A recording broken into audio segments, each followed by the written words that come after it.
O corpo já havia sido reconhecido pela ex-esposa do meu filho. Eu digo sim, sim, é ele. E o levam para ele me vê. Não sei, passam. E vemos meu filho morto em um saco. E como não doeu nela matar uma pessoa, sendo que ela é mãe? E a filha também é mãe? Ela tem um filho no dia em que matarem o filho dela? Pois elas não sentem dor, não têm consciência, não têm respeito pelas pessoas nem pela vida. A vida do meu filho, 36 anos, ou seja, uma pessoa que tinha um emprego fixo, ele sim tinha um emprego fixo, ele trabalhava no ICSST. Ele trabalhava, e em um horário extenso, das 9 às 6h30. Ele tinha direito de se divertir, porque era um homem que podia se divertir. Ele estava sozinho. Dói tanto não ver meu filho, não tê-lo e não...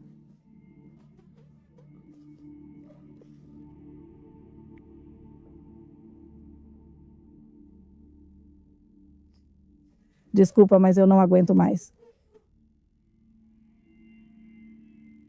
Em muitas ocasiões, graças a esta plataforma, casos que poderiam ter sido ignorados encontram um espaço alternativo para levantar a voz e exigir justiça. Então hoje vamos retomar um desses casos, o de Dario Alvitus Ávila, em que a vida de um jovem pai inocente foi tirada de forma cruel e covarde. Se você não ouviu a primeira parte dessa história, te convido a fazer isso aqui mesmo no canal. Vou deixar o link desse vídeo aqui embaixo e se decidir ficar, então me acompanhe. Escolha. Ouça os pais de Dario, que vão compartilhar novos detalhes e a atualização sobre o estado atual do caso. Meu nome é Irene Ávila, estou aqui pelo homicídio do meu filho Dario Ramon Alvitus Ávila, pelas mãos de 2 goteiras. Me chamo José Ramon Alvitus Dias, pai de Dario Ramon Alvitus Ávila. Como já vimos no canal, Dario foi vítima de uma modalidade criminosa conhecida como goteiras, na qual mulheres entram em contato com homens em locais de entretenimento. E após ganhar a confiança deles, administram substâncias para roubá-los. As goteiras são 2 pessoas que se dedicam a observar quem está nos bares e se divertindo para escolher quem vão abordar. Elas colocam colírio na bebida e a partir desse momento já tem o controle sobre a pessoa porque é uma droga. Dario foi a uma peixaria com 2 amigas, chegaram, ficaram na peixaria. E o que saiu nas reportagens, porque eu não sabia até o dia em que enterrei meu filho, é que essas 2 mulheres aparecem em um vídeo. Ali, o amigo do meu filho, a pessoa com quem ele estava, está gravando.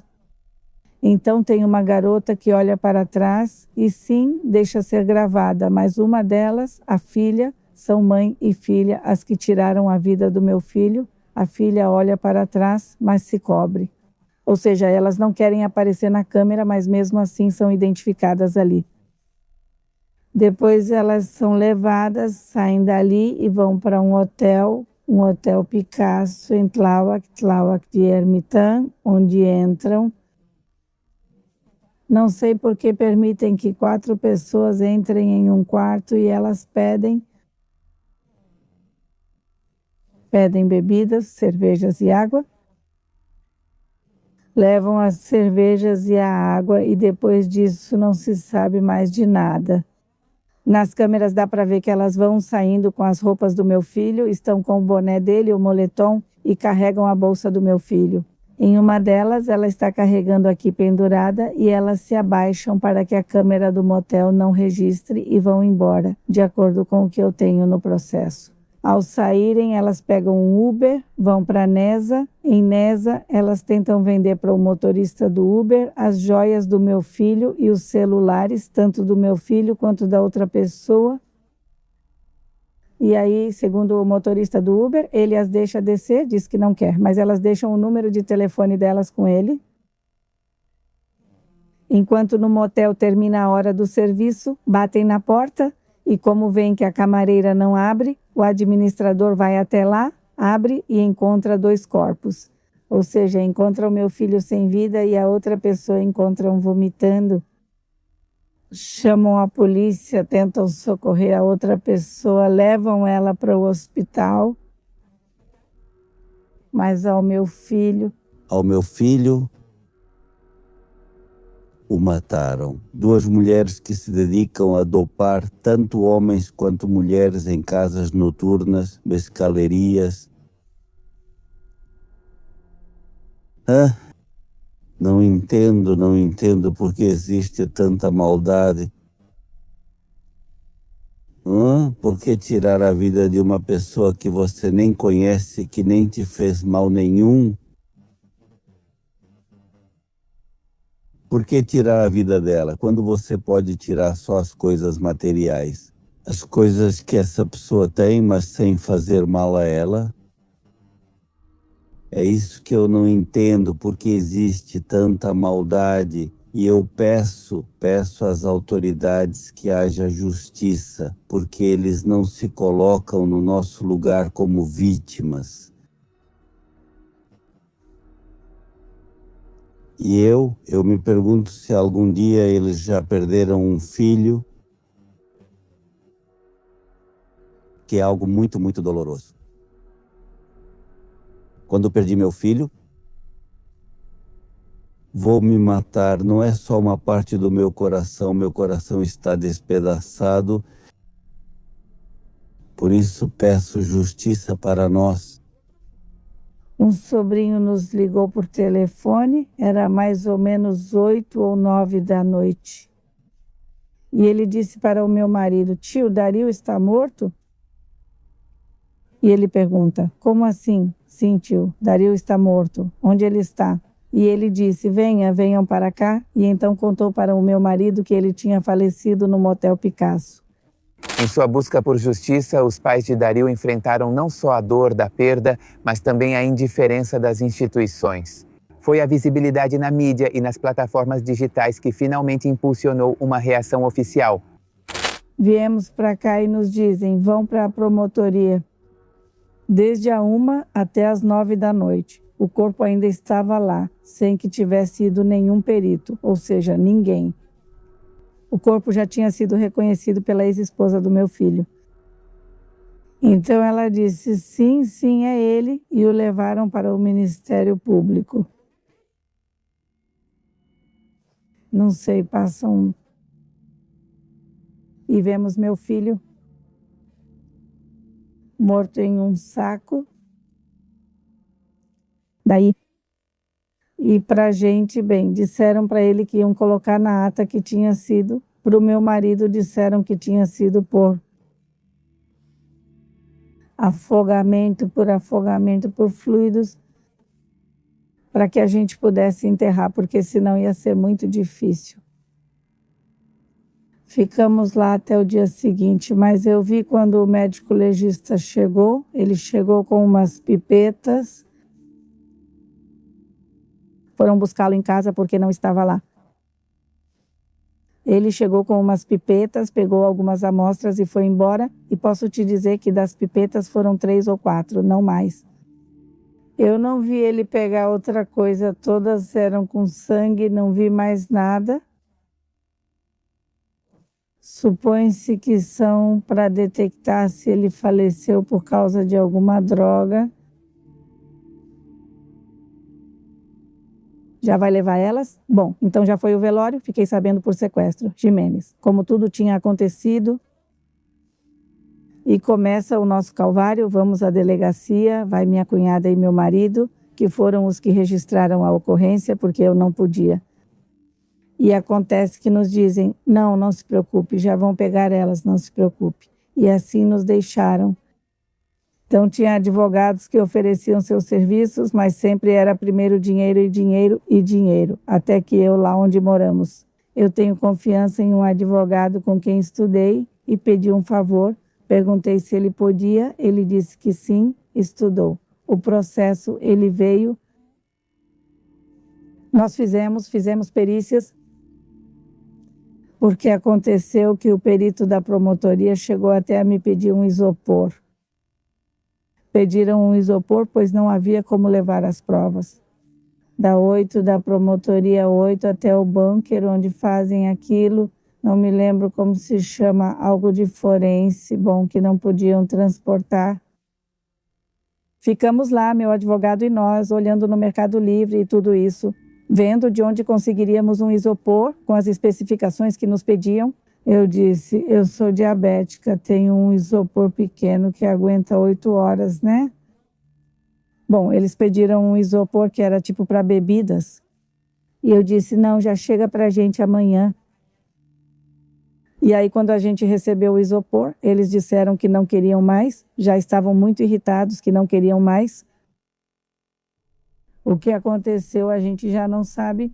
Depois, meu advogado ficou pressionando, nós ficamos, depois da entrevista que tivemos com você e as outras que fizemos, aí sim foi feita a pressão. Disseram ao meu advogado, avise para a senhora ficar quieta. E meu advogado disse, não, falem vocês para ela. Por causa do barulho que eu fiz na época, a pasta foi arrumada como deveria estar, porque você sabe que em todas as promotorias as pastas estão erradas e pior ainda na Cidade do México. Então, tudo o que me pediam a gente fazia, mas eu tive que trazer 3 peritos, um médico, um legista e um químico. Tudo isso foi pago para que pudéssemos encontrar e detectar o que tinha acontecido. E foi nas garrafas de cerveja que o químico foi encontrado. É volátil, pelo que eu sei e pelo que os peritos nos disseram, é volátil. É muito difícil de detectar, justamente porque o corpo absorve. Mas nas poucas gotas que encontraram nas cervejas, sim, foi encontrado, era mínimo porque também estavam no depósito. O que foi feito é que tudo foi filmado desde o momento em que foram retiradas todo o trajeto, ou seja, as garrafas nunca saíram do campo de visão de uma câmera.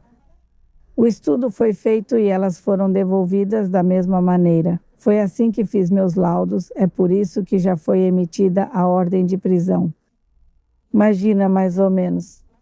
Dizem que, segundo o perito da procuradoria, ele faleceu por volta das 9 da manhã, faleceu das 9 à 1.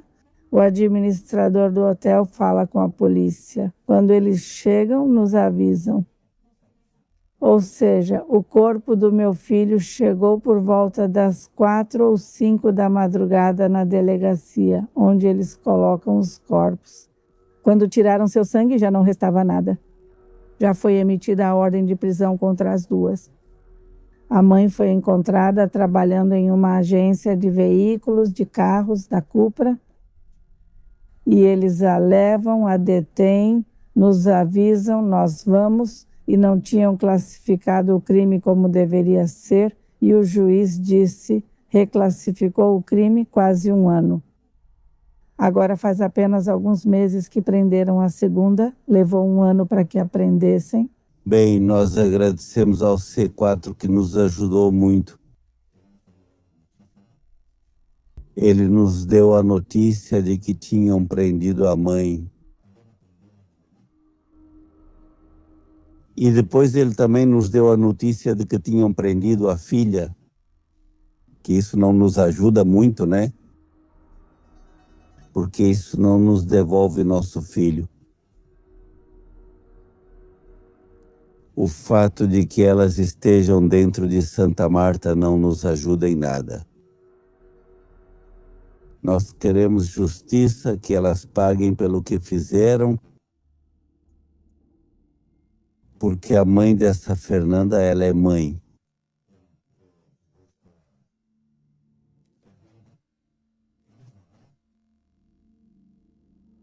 E como não doeu nela matar uma pessoa sendo que ela é mãe, e a filha também é mãe, ela tem um filho no dia em que matarem o filho dela, pois elas não sentem dor, não têm consciência, não têm respeito pelas pessoas nem pela vida. Sim, são pessoas que, bem, não se importam, sinto que não se importam se mataram alguém. não se importam em fazer mal por onde passam, elas vão direto ao que querem e acabou. Mas elas não param para pensar que não estão só tirando uma vida, mas também destruindo uma família. Prendem a mãe e depois de 1 ano temos a audiência onde sentenciam a senhora, a prendem e nos avisam.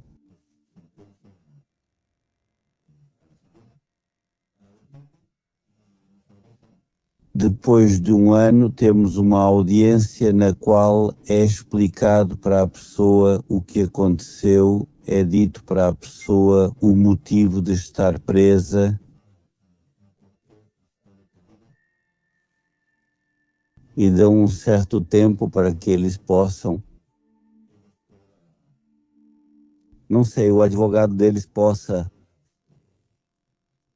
se defender. O que eu não entendo é como uma pessoa que se sabe que matou ainda tem esse direito de se defender.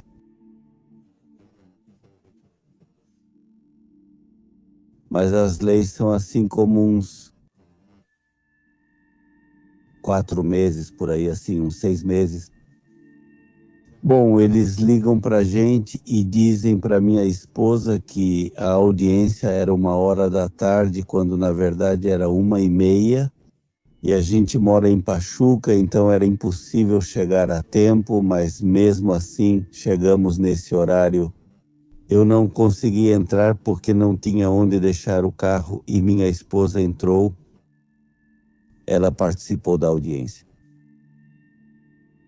E ela me contou que tudo foi retomado, toda a pasta, essa pessoa, eu olhei para ela intimidando-a.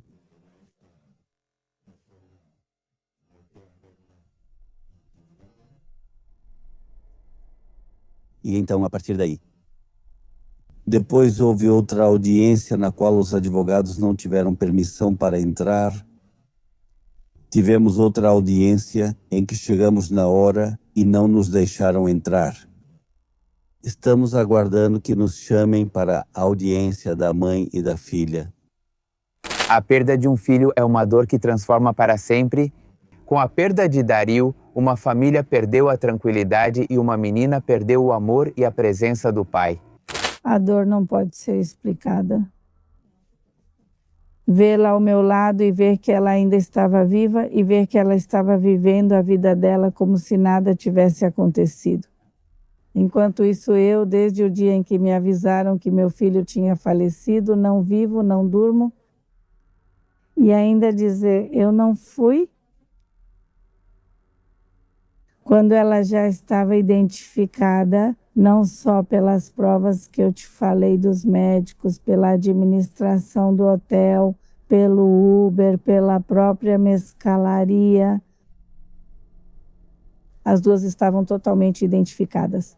E na segunda audiência que tivemos com ela, a outra vítima compareceu e já testemunhou que sim, era ela. Ou seja, ele disse, sim, é ela, não sei o nome dela direito, só isso. O segundo sobrenome é Xolalpa, ele é quem estava com meu filho e que ficou no hospital. Porque ela dizia que ele perdeu a visão de um olho, mas ela dizia que ele não pode identificá-la porque não enxerga de um olho. Não foi o advogado dele que disse isso.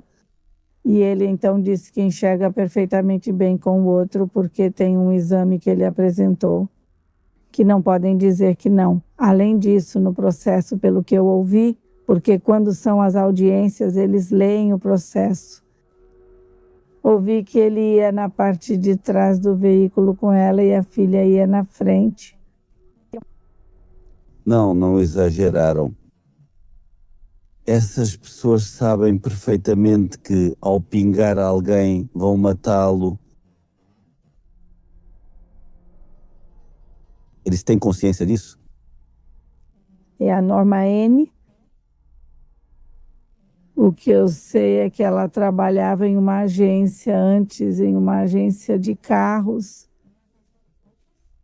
De lá ela foi demitida quando aparecemos nos podcasts e depois ela seguiu com a vida dela e entrou na Cupra. Era lá que ela trabalhava. Aliás, ela anunciava os carros nas redes sociais dela como se nada tivesse acontecido. Lá ela foi detida e passaram o vídeo. Onde ela entra em Santa Marta, ela é levada para Santa Marta, disso tudo é o que eu sei. O advogado dela pediu um perito para medir o porte físico dela, porque ela continua dizendo que o porte físico não coincide com o dela, mas ninguém mencionou o porte físico dela. Ou é o físico ou o rosto da pessoa. Não, ela só me disse isso. O juiz me disse que se eu me sentisse muito mal, eu poderia sair, que eu iria ouvir muitas coisas muito fortes. E como vítima, eles tinham que me proteger, que sim, que meu advogado continuaria com a audiência se eu não me sentisse bem, mas eu fiquei, meu marido e eu ficamos para bem saber o que realmente tinha acontecido. Porque ela continuava com a vida dela como se nada tivesse acontecido. Porque desde o primeiro momento em que se soube que elas estavam, que tinham estado com eles, não as prenderam. Não prenderam porque o processo estava mal feito.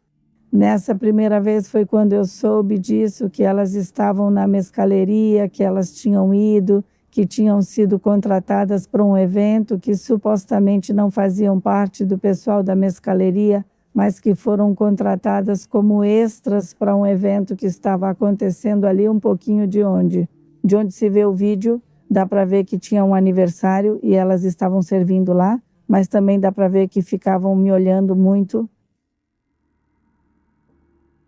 e se aproximam dele. Mas também dá para ver que ele está dançando, ele se levanta, dança, elas vão com as bandejas, mas ele já está lá, é onde tentam tirar a foto. E elas escondiam o rosto, quer dizer, no vídeo, mas elas escondiam o rosto. É tão doloroso.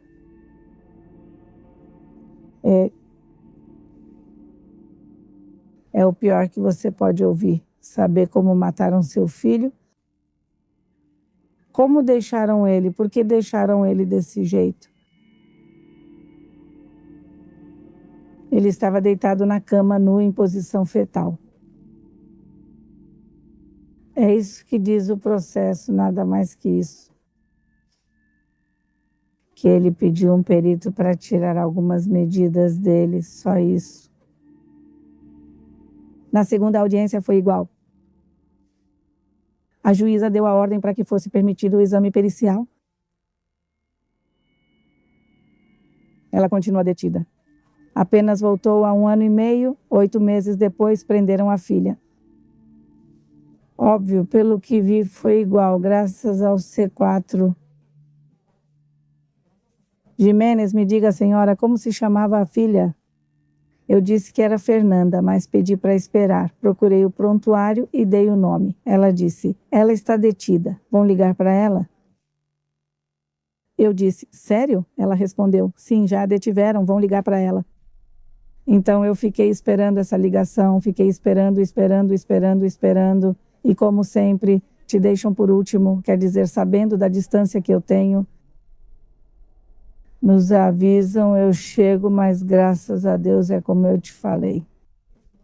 Que me permitiram entrar e ler o processo, mas o processo já mais extenso. É onde eu já fico sabendo de como eles estavam acomodados no carro. E como ela é identificada por uma tatuagem que cobre toda a perna. Ela se chama Fernanda N., filha de Norma N. Igual ela, não sei, não dizem com o que ela trabalhava, simplesmente bem, era uma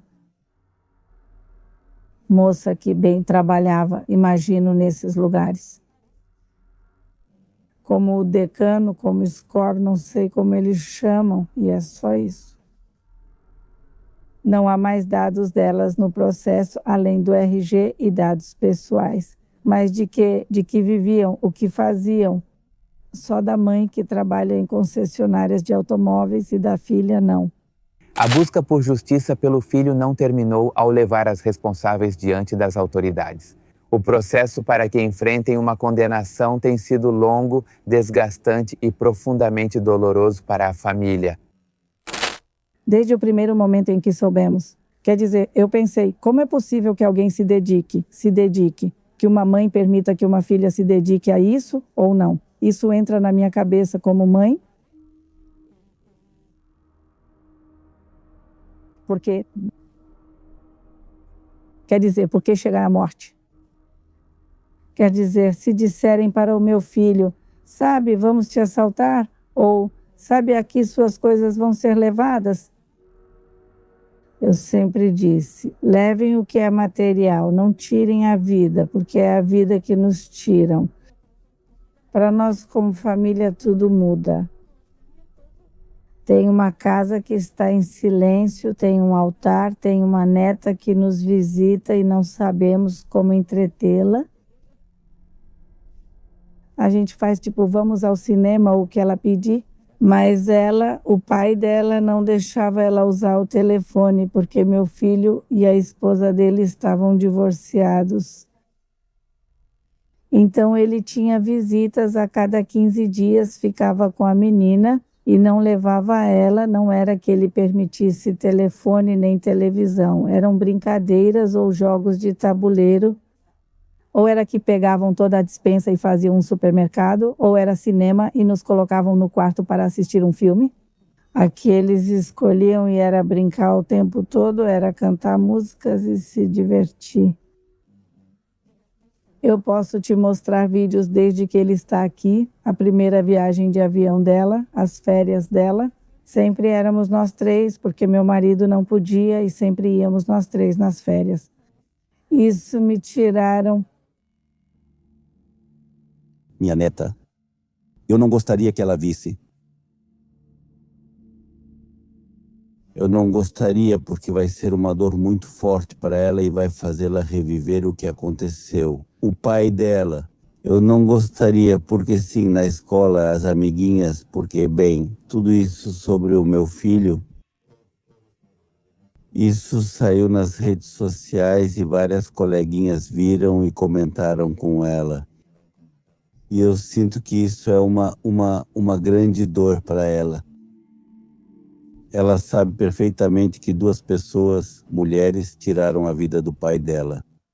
Eu gostaria de dizer que meu filho era um grande homem, um bom amigo, um excelente pai, E quando os amigos dele chegaram à sua cidade natal, chegaram todos os motociclistas. Eles nos deram um moletom onde na parte de trás estava escrito Dariluma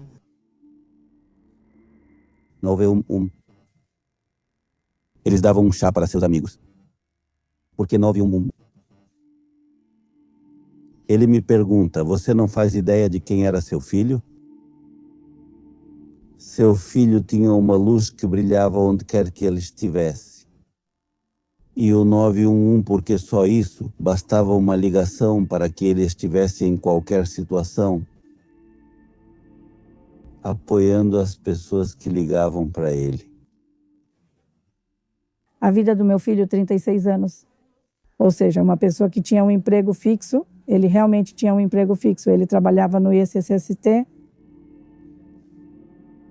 Ele trabalhava.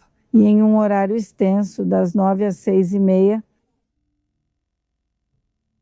ele tinha direito de se divertir, porque era um homem que podia se divertir. Ele ficava sozinho alguns dias com a filha, eram respeitados, aliás, até falavam com ele. Ei, temos uma festa. Não, estou com a Nádia. As festas acabavam, ele já não dizia mais nada para ninguém, era só a filha dele. Papai e mamãe, se cuidem sim, filho, onde vocês estão? Estamos aqui. Era todo dia uma ligação, todo dia. Mãe, te amo. Eu também te amo. Oi, mãe, vou sair para um passeio de moto. Com quem? Com o Jorge. E ele sempre me dizia, me dava o nome dos amigos dele. Ah, que bom, filho. E eu dizia, daqui vou rezar por vocês e fazer o sinal da cruz. Vão com cuidado. Sim, mãe, não se preocupe. Tá bom. Nos fins de semana comigo, ele mostrava os vídeos que gravavam deles. Às vezes, quando vão para Três Marias, tem uma pessoa que grava vídeos e ele me mostrava. Ele dizia, ai, Dari, se cuida muito. E ele sempre me disse, mamãe, eu respeito a moto. Se você respeita, tudo dá certo. Uma moto se respeita e sempre foi assim, era a paixão dele, as motos. Respeitar uma mulher. Eu ensinei eles a respeitar uma mulher. Tenho 2 filhos homens e eu disse para eles, uma mulher se respeita, seja quem for. Se respeita porque você tem uma mãe e tem uma irmã. Então as mulheres são sagradas. Sim, mamãe, como você acha que não? E sim, porque nunca teve alguém que me ligou para dizer, ai, é que Dario fez isso comigo. Jamais. Sempre muito cavalheiro, até com a filha dele, tipo, descia a escada, pegava na mão dela. Tudo isso ficaram só lembranças, porque não me deixaram continuar vivendo. Não deixaram ele ver a filha crescer. Ele tinha uma chance de viver e tiraram isso dele. Por que não fizeram uma ligação? Por que não, se já tinham roubado o telefone dele, uma mensagem dizendo, aqui está Dario? Não que eu pudesse resgatá-lo, que eu pudesse salvar a vida dele. Levem tudo, levem o que é material, isso não me importava, mais uma vida. Não tem como que elas e ela. Por exemplo, quando prenderam a segunda, ela olhava para mim, eu dizia, ai, elas intimidam mesmo, eu juro para você que elas intimidam.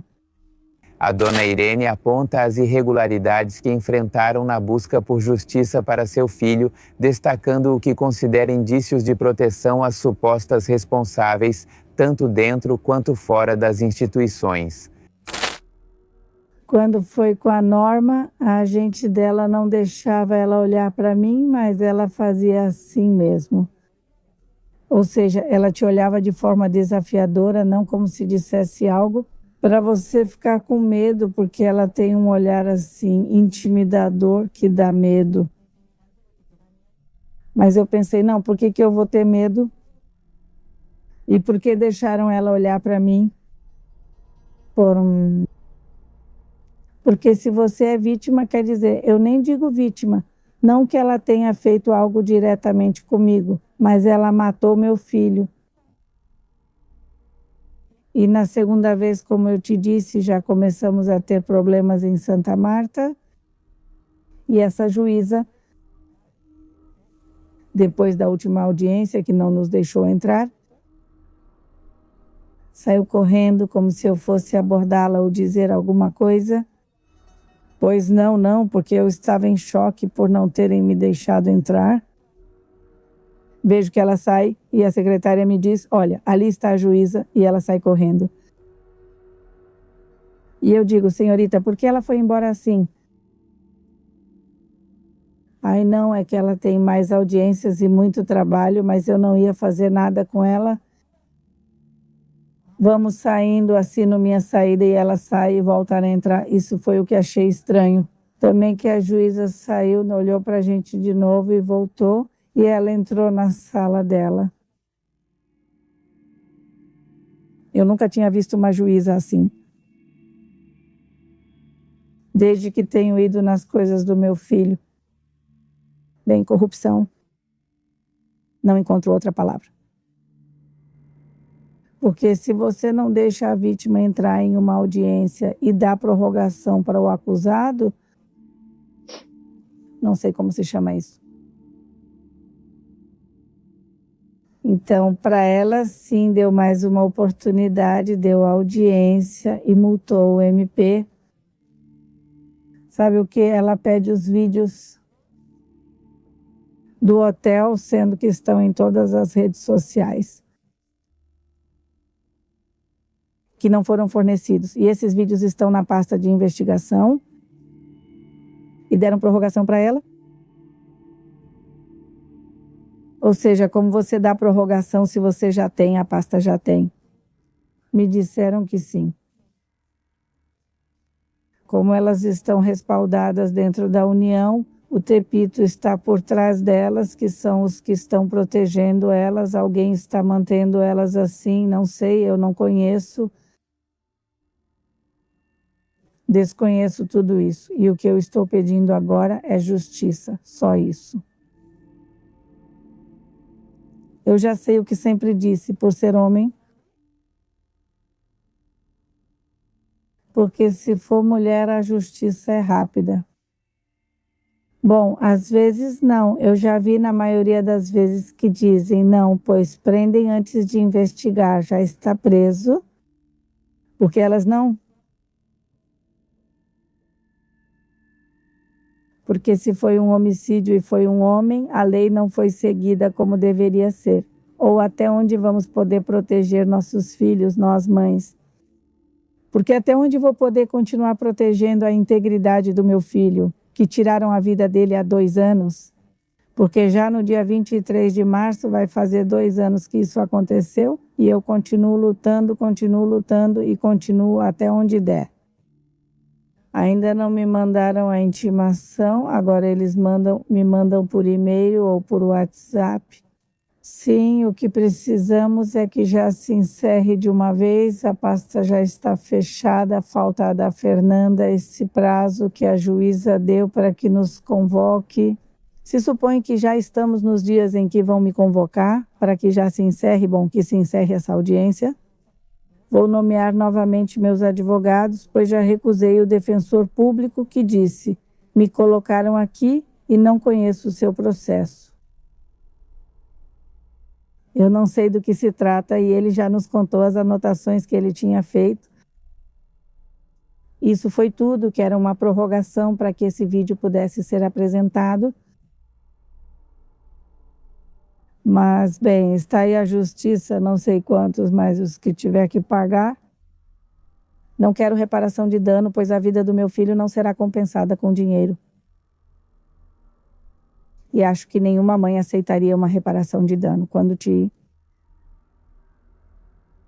com dinheiro querem pagar uma vida, você não descansa, mas pelo menos um pouquinho de paz. E limpar o nome do meu filho. Porque até hoje eu não consegui superar isso. Porque muita gente nos comentários diz, tipo, ele foi embora bêbado, né? A mãe chorando, mas o outro estava lá se divertindo. Quer dizer, desses comentários não tem muita coisa negativa, viu? E a maioria é, agora ela está chorando, mas bem que sabia onde o filho dela estava, né? Porque não cuidou direito, né? Ou porque gostava. E olha o que ela ganhou por ficar andando de... Isso, é isso que me dói, é o que eu te digo, eu não leio isso. Quando começam a chegar para você, você diz. Também são mães que escrevem ou são filhas, porque todos nós temos um nome na família, tem um filho, um pai, um avô. Que se coloquem no meu lugar. Um segundo não peço mais nada e não desejo isso nem para ninguém. E olha que eu também vejo muito...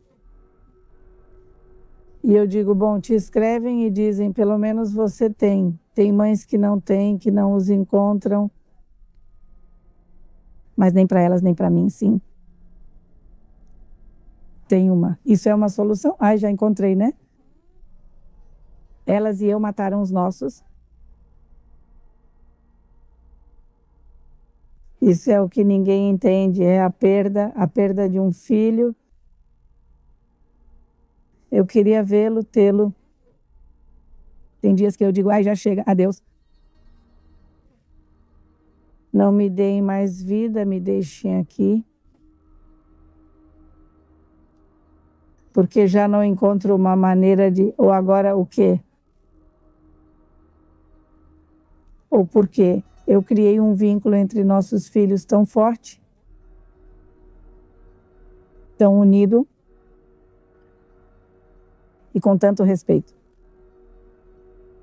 Mas ele era o mais velho, foi meu primeiro filho, minha primeira mãe. Ele me fez mãe, com ele eu aprendi.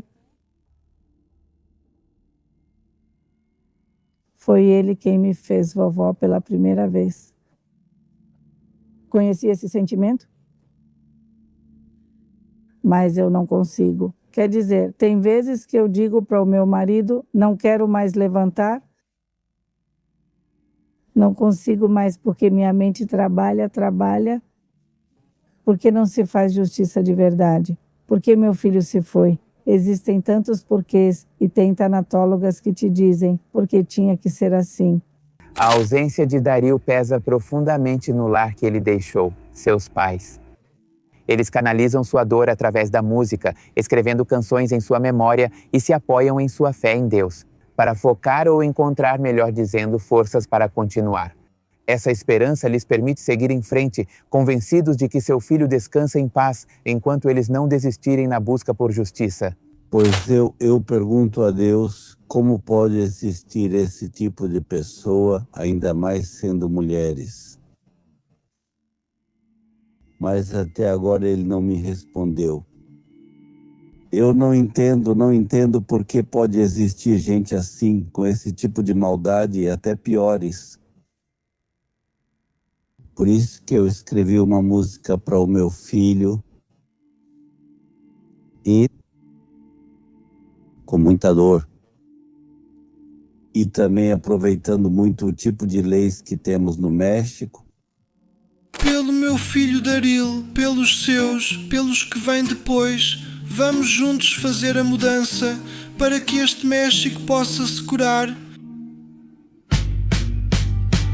Não, também pedi a Deus, eu disse a Ele que só peço que quando chegar a minha hora, que Ele me receba e que eu agradeço a Deus, porque tenho certeza de que no momento em que meu filho faleceu, Ele o recebeu. Não sou contra a religião, nem contra Deus, não. Não, porque Deus não mandou matar nenhuma religião. Acho que, pelo menos das que somos católicas cristãs, não acredito que chegaríamos ao ponto de dizer para um familiar, mate-o, não. Não, de jeito nenhum, ou seja, não. Deus não estava lá para dizer, sim, é o seu momento de ser morto por essas pessoas, né? Ou que você tem que morrer dessa maneira. Eu digo que não, é isso que eu estou negativa. Que não. Não, tirar a sua vida não é de Deus. Não, e que me deixem assim, né? E todas as mães que têm esse problema ou esse sofrimento, isso é que nem tem nome para isso.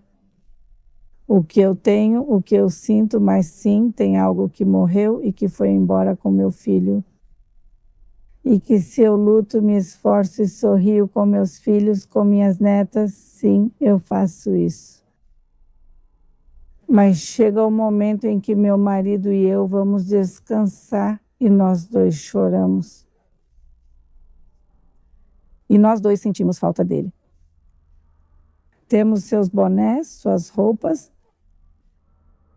sua moto. Ele tem que ligá-la para que não estrague. Imagina só ouvir o motor.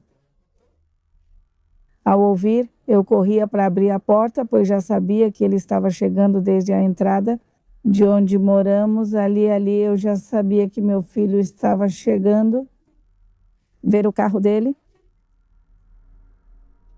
Sabe de uma coisa? Ele pôs no meu nome.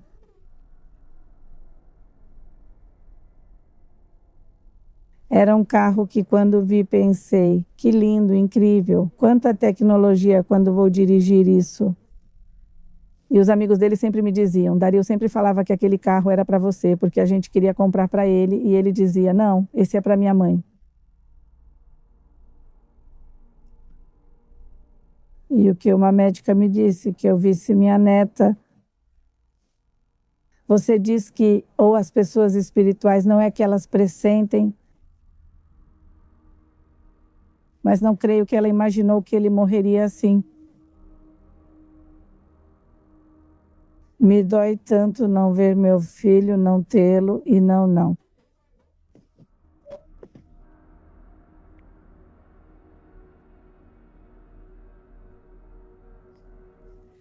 Já não aguento mais.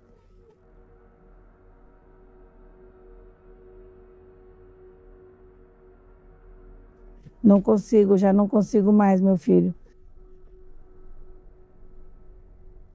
Primeiro acontece a prisão de Norma, a mãe, ela trabalha na Cupra, é demitida quando descobrem pelas redes sociais e pelo seu programa, e ela vai trabalhar na Chevrolet, que foi onde aprenderam, foi lá que chegaram os policiais de investigação e aprenderam, e aí já fazem as 2 audiências.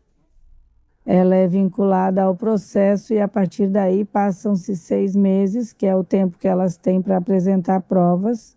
Ela não apresenta provas, apesar de que ela solicitava uma perícia, pelo que consta no processo. O juiz deu a ordem para essa perícia. O advogado dela disse que era uma perícia particular, mas nunca chegou. E o processo foi encerrado com ela.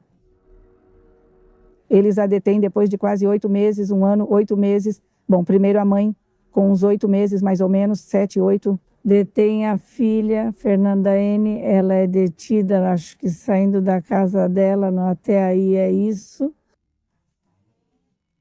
Quando me ligam, me dizem que ela já estava detida. Eu digo, bom, já a detiveram. Mas me avisam a 1 hora que ela tinha audiência. Da sua casa até o bunker, a 1h30, são quase 3, 4 horas. Então, o juiz disse que ia se atrasar um pouco, porque foi erro deles não terem me notificado. A audiência foi realizada, mas não pelo mesmo motivo pelo qual fomos acusados, porque meus advogados não conseguiram chegar e meu marido não tinha onde estacionar. Então, entrei sozinha nessa audiência e lá nessa audiência o processo foi lido novamente, mas com mais detalhes. Então, é aí que eu te digo que Fernanda N. é quem ficava me olhando muito e, como eu te disse, ela tem um olhar muito intimidador, muito desafiador. No entanto, o que eu fazia era abaixar a cabeça, ou seja, não tinha por que olhar de volta. Ela está do lado esquerdo, o advogado dela levou um defensor público e continuava o MP, um advogado que me colocaram de ofício para aquele momento. E eu, sua servidora. Mas também havia uma tela onde você consegue ver como estão te filmando e dá para ver como ele está me olhando. Então, o que eu fiz foi virar um pouquinho e não foi por medo. Porque depois me perguntaram, você tem medo da morte? Não, já não. Já não, eu peço justiça, te agradeço por esse tempo que você dedica para nós, pessoas que somos vítimas, que sofremos e que não somos ouvidas. Por que não somos ouvidas? Porque a autoridade é muito dura, não tem empatia pelas vítimas terceiras, como nos chamam. Porque meu filho já não pode mais se defender, mas a mãe e o pai dele estão aqui para defendê-lo. O que fizemos? Também me perguntaram como fizemos isso. Vendemos o que pudemos, porque isso custa caro, além de que, teoricamente, a lei está do nosso lado. Por sermos vítimas. Não é só pagar. E um perito não cobra 5 mil pesos. Um perito cobra caríssimo. Imagina conseguir dinheiro para 3 peritos 2 vezes. Pois tivemos que apresentá-los 2 vezes. E também temos que pagar para que eles compareçam às audiências, porque eles vêm, se Deus quiser, termina esse processo de provas e aí vem as audiências. Então diz para João, cada parte apresenta a sua prova e depois já é dada a sentença. Apesar das críticas e comentários negativos que recebeu sobre seu filho nas redes sociais, por levantar a voz em espaços como este, a senhora Irene mantém seu profundo sentimento. Sua postura firme não deixará de exigir justiça nem um tratamento igualitário no atendimento do caso, sem distinção de gênero. Que agradeço, que manifestações eu não compareço. Me disseram os motociclistas, porque desde que começou isso, aconteceu com meu filho, existem uns sininhos que são dados aos motociclistas, eu os dou, presenteio com uma imagem do meu filho e coloco o motivo pelo qual estou dando. Porque meu filho respeitava as motos e, em homenagem a ele, eu dou esse sininho para proteção. E eles me dizem, no dia que você precisar, aqui está meu telefone. Fazemos uma manifestação, eles também me dizem, procuramos uma associação que te ajude, que nos apresentamos, mas eu não sou. Eu digo, se eu começar a fazer isso, menos ainda vão me ouvir, menos ainda de verdade, e exponho pessoas a também sofrerem algum dano. Por isso eu prefiro fazer isso entre meu marido e eu, do que movimentar redes sociais, que eu acho que é o que mais está chamando a atenção agora. Porque eu também escrevia para o Omar Garcia Hartford. Até hoje eu não recebi uma única resposta. E eu pedi por favor. Ele também teve a vida em perigo de qualquer forma pelo trabalho dele, pelo motivo que for. A mãe dele também passou por isso, talvez como eu, antes de descobrir que tinham tirado a vida do meu filho. Com uma sensação no coração que te diz algo está acontecendo, mas você nem sabe o quê. Porque seu filho não aparece nem atende ligações. Algo está acontecendo. A mãe dele também passou por esse perigo por um breve momento, mas o filho dela está vivo e o meu não. Então ele viveu o que é um atentado. E o meu filho nem sequer soube como foi, como tiraram a vida dele. Então, por isso eu disse, né, ele vai ser um pouco empático com a minha dor ou com a dor das mães que estão sofrendo a perda de um filho ou uma filha. Não digo homem ou mulher, mas ambos, pois mulheres também são assassinadas. Mas agora eu estou sozinha com meu marido defendendo ou pedindo justiça aqui neste plano terreno. Se meu filho, eu posso te garantir que ele agora está aqui conosco, ele está em todos os momentos, inclusive na sua humilde casa. Sinto que minhas cachorrinhas o viram.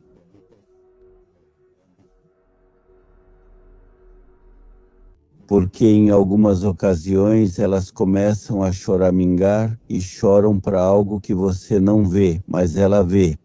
E sinto que ele esteve ali. Agradecer a você, porque graças a você ter me entrevistado, graças a termos tido essa abertura das redes sociais, que a gente não fazia ideia de como fazer, nem como nos conectar, ou como fariam para nos ouvir, estamos sendo ouvidos, que a juíza está cuidando do caso do meu filho. Obrigada a Deus, tenha empatia por nós e não pelas as senhoras goteiras. Não que ela tenha empatia só comigo, porque eu realmente não tenho meu filho e ela também tem um homem por perto. E que não se preste ao suborno, né, que é o mais comum nesse país e principalmente na cidade do México. Então, o que eu peço tanto a Deus que você alcance a justiça, porque a justiça daqui não existe. Redes sociais. Sim, eu tenho Facebook e Instagram. Irene Ávila. Sim, Irene Ávila, lá vocês vão me ver. Tem uma foto, olha, com meu filho ou é meu filho? Às vezes eu mudo, não consegui fazer outra coisa, só colocar nossas ou umas asas. Mas é Irene Ávila. E normalmente vocês vão encontrar tudo o que eu escrevo para o meu filho, todos os meus sentimentos no momento em que estou sentindo. É o que eu posto para que tenham um pouquinho de empatia. E se alguém sofreu o mesmo que meu filho por causa dela, se está vivo, graças a Deus que também denuncie, para que não fique impune o fato de ela existir. Isso porque se existem leis que estão sendo feitas contra alguns crimes, por que não uma lei contra as goteiras? Por que não aplicar uma pena máxima para elas? Porque elas estão conscientes do que estão fazendo, porque sabem o que tem no químico dessas goteiras e o que isso faz com as pessoas. Não só os homens, também as mulheres. Mas aconteceu comigo e com meu filho que, por ele ser homem, não tiveram empatia comigo, sendo que eu também sou empática com as mulheres, porque há mulheres que sofrem, mas eu estou sofrendo como mãe e também foi um crime contra mim por ser mãe. Então, se alguém sofreu nas mãos delas, que denuncie ou que entre em contato para que um processo seja iniciado. Eu não sei como foi feita a Lei Olímpia, como conseguiram fazer, mas eu gostaria de uma Lei Dario, uma lei que seja contra essas pessoas que causam danos assim, que vença a justiça e a verdade e que não vença, como sempre, a criminalidade. Para que não volte a acontecer, para que não, e se acontecer, que saibam as consequências dos seus atos, que cada ato tem uma consequência boa ou ruim, mas para essas pessoas é ruim. E o que é pagar com uma pena máxima? Não, nada mais, porque há 3, 5 anos, 10 anos, você não tirou uma vida e destruiu uma família. É isso que eu quero que vocês paguem. E se alguém souber como fazer uma lei que me oriente para que eu também possa fazer isso. E eu possa ajudar as pessoas que faleceram por causa desse químico. Se você chegou até este ponto do vídeo, te conto que já está no ar o novo canal que se chama Mesmo Que Faltem. Aqui são postados vídeos às quintas-feiras às 7 da noite e às quartas-feiras estão sendo postados os podcasts, com Bianca e um terceiro convidado. Isso se chama Por Justiça. É postado quarta-feira às 6 da tarde, horário da Cidade do México.